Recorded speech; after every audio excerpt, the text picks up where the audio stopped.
Voilà, moi, je me suis déjà fait entendre des phrases de bon, mais en même temps, à un moment donné, tu vas devoir sortir du labo pendant 1 an, si tu décides de faire un enfant et comment tu veux que 1 an ou plus, comment tu veux faire ça? Mais comme déjà, tu as décidé pour moi que je voulais faire des enfants, tu as décidé pour moi que je Ouais, c'est voulais ça. éventuellement sortir du labo, même si je décidais de tomber enceinte. Il y a des femmes électrophysiologistes qui ont fait du labo enceinte avec double tablier de plomb et que ça a très bien été.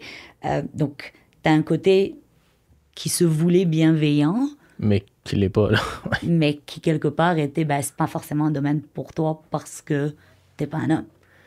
Et tu sais, moi, j'ai jamais eu de sexisme inverse, là, de dire, ah, ça, c'est un milieu de typiquement féminin, tu sais, qu'est-ce que tu fais là, ça n'a pas rapport, tu sais, c'est pas quelque chose qu'on, comme gars, on reçoit, là, en tout cas, En gynéco, honnêtement, c'est pas quelque chose que vous ressentez. Je sais pas, je pose la question. Moi, j'ai jamais senti, honnêtement, tu sais, puis je peux pas dire que, au contraire, on dirait même que c'était plus comme une ouverture, tu sais, c'était plus comme, ah, tu sais, t'es intéressé à ton stage, t'aimes ça. Puis, tu sais, c'était pas comme un espèce de, on pense pas que t'as ta place ici, tu sais, ou un espèce de, non, parce que justement, comme gars, on n'a jamais vécu, en tout cas, moi, souvent, il me mêlait avec le concierge ou le préposé aux bénéficiaires ou quoi que ce soit, tu sais, c'était plus ça.